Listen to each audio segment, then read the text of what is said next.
buenos días. Como subgrupo 1 vamos a desarrollar lo que nos compete al tema de dengue. El dengue, para definirlo, lo vamos a considerar una infección vírica aguda que se va a transmitir a través de los mosquitos. El dengue tiene diferentes serotipos. Se han establecido 4 serotipos: el DEM1, DEM2, DEM3 y DEM4. Estos serotipos se han clasificado de acuerdo a características antigénicas. Además, tienen importancia epidemiológica y clínica, ya que el dengue puede adoptar clínicamente dos formas. Tenemos el dengue clásico o dengue leve, luego tenemos un dengue grave, que este dengue grave puede ser un dengue hemorrágico y convertirse en un shock del dengue, que es la forma más grave. El virus del dengue pertenece a la familia Flaviviridae y es un virus RNA. Los serotipos que más se han aislado en el país actualmente son el DEM2 únicamente, y el DEM2 se asocia con las formas severas y graves de esta infección. El dengue se puede presentar en los climas tropicales y subtropicales de todo el planeta, sobre todo en las zonas urbanas y las semiurbanas. Es importante mencionar que se dice que cuando una persona se infecta por primera vez, es decir, una primoinfección, luego, si vuelve a infectarse de dengue, es probable que sea un dengue más agresivo y más grave. Y todo esto tiene una explicación inmunológica. Como les decía, estos serotipos andan circulando. Actualmente es el DEM2 y el cuerpo, cuando se infecta de dengue, genera anticuerpos que van a lograr erradicar y van a lograr controlar esta enfermedad para que no se complique. Entonces existe una memoria, existe cierta protección inmunitaria para la infección, pero esto a largo plazo no es así, ya que cuando nos volvemos a infectar, lo que ocurre es que el cuerpo ha creado anticuerpos contra esta infección, contra la primoinfección, pero existe un fenómeno llamado un aumento dependiente de anticuerpos, y este aumento dependiente de anticuerpos va a provocar que estos mismos anticuerpos que ya se habían creado aumenten la infectividad de la nueva infección por otro serotipo. Es decir, que se puede convertir en un cuadro clínico grave, adoptando la forma hemorrágica o lo más temido, que es el shock del dengue. Los mecanismos de transmisión están bien establecidos. Se sabe que el principal mecanismo de transmisión va a ser el mosquito a través de una picadura.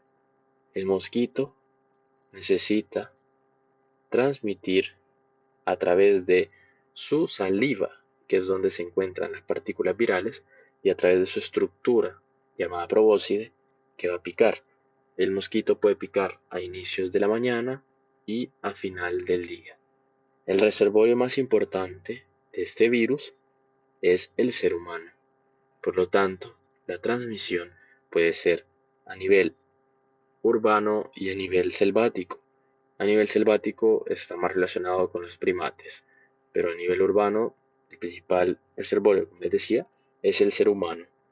Y todo esto va a estar afectado por el contexto social, ya que la falta de suministro de agua potable obliga a todas las poblaciones a tener almacenamiento de agua en recipientes que van a generar criaderos de zancudo y van a provocar que el ciclo biológico de este vector, que es el Aedes aegypti, se pueda dar sumamente fácil, ya que ellos necesitan de humedad para el desarrollo de sus huevecillos, de sus larvas y de sus pupas. Y es aquí donde entra la importancia de la fumigación y de el abate, porque la fumigación como tal no es capaz de destruir las larvas, que son otra forma durante el ciclo biológico por el cual pasa este vector. Luego, existen documentaciones que arrojan que el virus del dengue se transmite de forma vertical, es decir, que hay una transmisión de madre a hijo. El dengue puede cursar por diferentes fases. Va a tener tres fases que van a ser importantes conocerlas, ya que es así como la enfermedad se va desarrollando. Primero, se necesita que un mosquito infecte a la persona. Este mosquito ya había picado a alguien que se encontraba enfermo. Por lo tanto, ahorita está picando a la persona, atraviesa todas las capas de la piel hasta llegar a los capilares y va a introducir su probóscide y va a soltar sus partículas virales con la saliva, que es a donde se almacenan estas partículas virales. Y como les decía, el curso de la enfermedad va a tomar tres fases. La primera fase es una fase febril y luego tenemos una fase crítica y la fase de recuperación.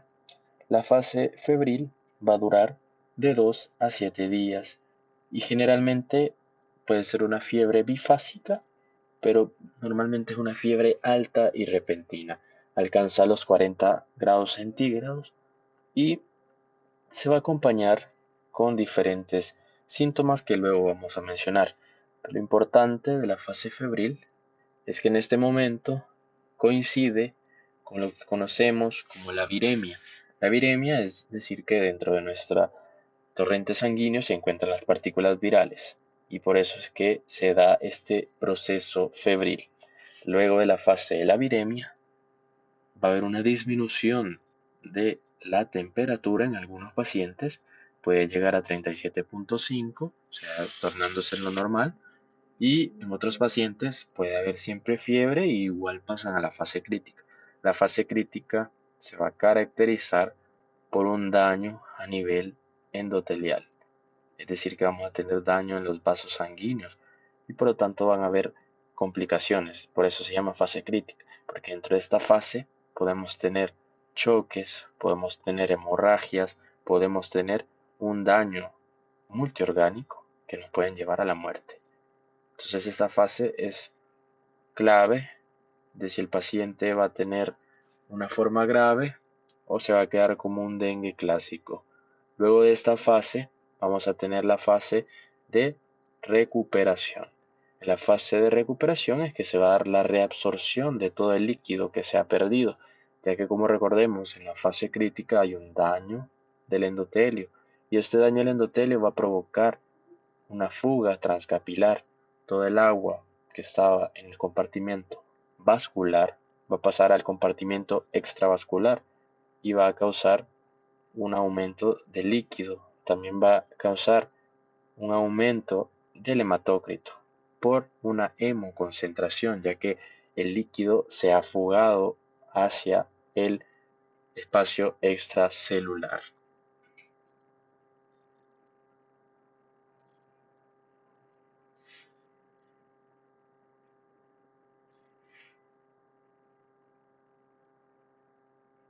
El dengue no se transmite ni por vía oral, ni respiratoria, ni sexual como otros virus. El arbovirus, también del Zika, se transmite por vía sexual. Es el único arbovirus que se ha comprobado que se transmite a través de vía sexual.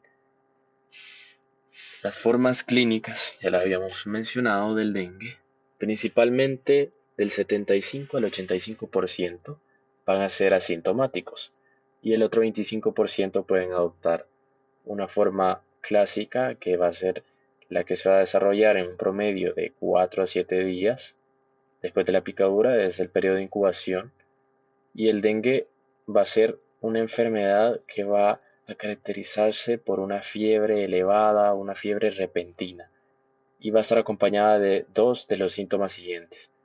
Un dolor de cabeza muy intenso, va a haber un dolor retroocular, además de eso van a haber mialgias, van a haber artralgias y va a estar siempre acompañado de lo que es náuseas, vómitos y un agrandamiento de ganglios linfáticos y va a tener manifestaciones cutáneas.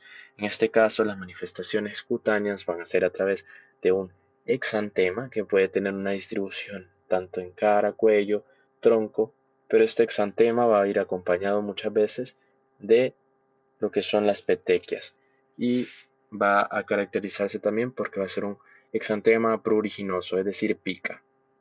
Aquí vemos todos los síntomas: fuerte dolor de huesos. Antes se conocía el dengue como la enfermedad quebrantahuesos por los dolores que dan.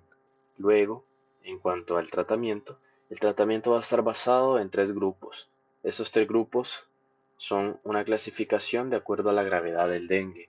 En el primer grupo vamos a tener el dengue sin signos de alarma. En este grupo, las personas toleran aún volúmenes adecuados de líquidos por la vía oral y tienen una diuresis normal por lo menos una vez cada 6 horas. No hay signos de alarma, sino que van a tener ciertas manifestaciones de un dengue clásico. Van a tener náuseas, vómitos, exantema, cefalea, dolor retroorbitario, mialgias, artralgias, petequias. Y van a tener un tratamiento ambulatorio y sintomático. Para empezar, se va a indicar un reposo relativo en cama. Se va a indicar también una ingesta abundante de líquidos a través de vía oral. En los adultos se recomienda 5 vasos o más al día. En los niños se hace excepciones y van a tomar lo que es leche, jugo de frutas naturales, sales de rehidratación oral, agua de cebada, de arroz o agua de coco. Pero hay que tener cierta precaución, ya que únicamente brindar agua puede causar lo que es un desequilibrio hidroelectrolítico. Luego tenemos que para la fiebre vamos a tener que el acetaminofén es el medicamento de elección, ya que no vamos a ocupar AINES porque pueden complicar más el cuadro. En los adultos se recomienda 500 mg por vía oral cada 4 a 6 horas, alcanzando una dosis máxima diaria de 4 gramos. Los niños se consulta al pediatra para ajustar la dosis, ya que también puede cambiar la presentación, puede ser una presentación oral, no en tabletas, ¿no? Sino que va a tener diferente presentación. El dengue con signos de alarma, en este caso, se debe hospitalizar, es manejo de segundo nivel, por lo cual, si presenta los siguientes síntomas, hay que hospitalizar al paciente y los signos de alarma son bien importantes para monitorear a este paciente, ya que si presenta signos de alarma es un indicio de que puede comenzar la fase crítica y llevarlo a un dengue grave.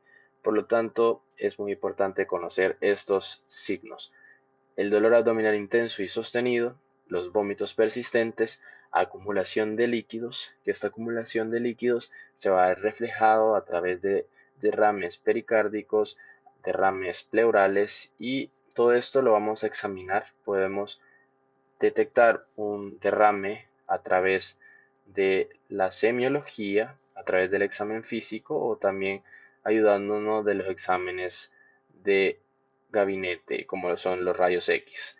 El sangrado en mucosas, principalmente por epistaxis o gingivorragias, el letargo e inquietud, que va a ser más común en los niños, y la astenia. El tratamiento, como mencionábamos, va a ir orientado a hospitalizar y un monitoreo de todos estos síntomas y signos de alarma. El dengue grave, en estos casos, el objetivo es estabilizar al paciente y va a ser un manejo de tercer nivel. En este caso, se va a tener que, cuando haya un dengue grave, tiene que tener las siguientes manifestaciones. Tiene que haber un choque o una dificultad respiratoria. Toda esta dificultad respiratoria va a ser debido a que hay una gran fuga transcapilar que ha provocado esta dificultad respiratoria. Puede haber el choque, que el choque va a estar evidenciado a través de ciertos síntomas, ciertos signos, ciertos valores que vamos a tener a la cabeza, lo que son un pulso débil o indetectable, taquicardia, puede haber extremidades frías, y estos 2 valores son importantes para monitorearlos, que es el llenado capilar, cuando un llenado capilar sea mayor a 2 segundos, y cuando la presión de pulso, que la vamos a calcular también, sea menor a 20 milímetros de mercurio. El sangrado, también vamos a tener sangrado, pero en este caso va a ser un sangrado grave. Ya no va a ser sangrado a nivel de mucosa, sino que vamos a tener ya hematemesis, vamos a tener melenas, metrorragias, sangrados del sistema nervioso central, que son algo muy temido, ya que puede comprometer más la conciencia y puede comprometer todas las alteraciones del funcionamiento del sistema nervioso. Luego, también podemos tener un compromiso grave de órganos. Primero podemos tener un daño hepático, que se va a ver reflejado a través de la elevación de las transaminasas. Y por último, una alteración a nivel del sistema nervioso central, que como mencionamos va a reflejarse con letargo y alteraciones de la conciencia. El corazón también se puede ver afectado, provocando una miocarditis y entre otros órganos. Todos estos dos grupos, el dengue con signos de alarma y el dengue grave, requieren una observación estricta y una intervención médica inmediata, a diferencia del dengue sin signos de alarma, que puede tener un manejo en el hogar o un manejo ambulatorio. El tratamiento únicamente es un tratamiento sintomático, no vamos a tener algo directo que pueda erradicar o que pueda inhibir la replicación del virus, sino que únicamente vamos a ir a los síntomas. Primero tiene que tener una buena hidratación, tiene que tener reposo y medicamentos. El paracetamol es el de elección.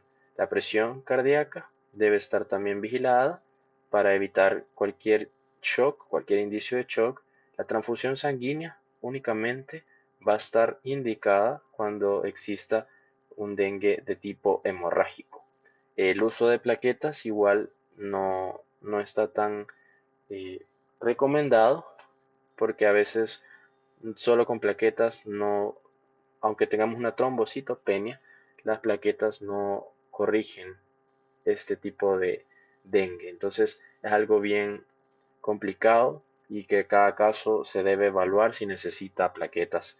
Luego las zonas de riesgo, también si han viajado a una zona de riesgo, esto ya es un factor de riesgo, ¿verdad? Estar en una zona endémica. La prevención y control va a ir erradicar todo lo que pueda ayudar al ciclo biológico de la Aedes aegypti, como son todo donde se acumula agua. Evitar que los mosquitos encuentren un lugar para depositar sus huevecillos. Hay que modificar el ambiente. Hay que aplicar insecticidas adecuados a los recipientes en que se almacena agua. Utilizar medidas de protección en el hogar. Hay que usar mosquiteros. Hay que usar ropa manga larga, repelentes, materiales tratados con insecticidas, los espirales y los vaporizadores. Hay que mejorar la participación y la movilización comunitaria para lograr el control constante del vector. Aquí en participación y movilización comunitaria es importante crear campañas de fumigación, campañas de abatización y crear conciencia en la gente que el dengue es posible eliminarlo a través de medidas que modifiquen el ambiente. Esto sería todo. Espero haya sido de su agrado, espero haya logrado abarcar todo y que le sirva en sus futuros estudios. Muchísimas gracias.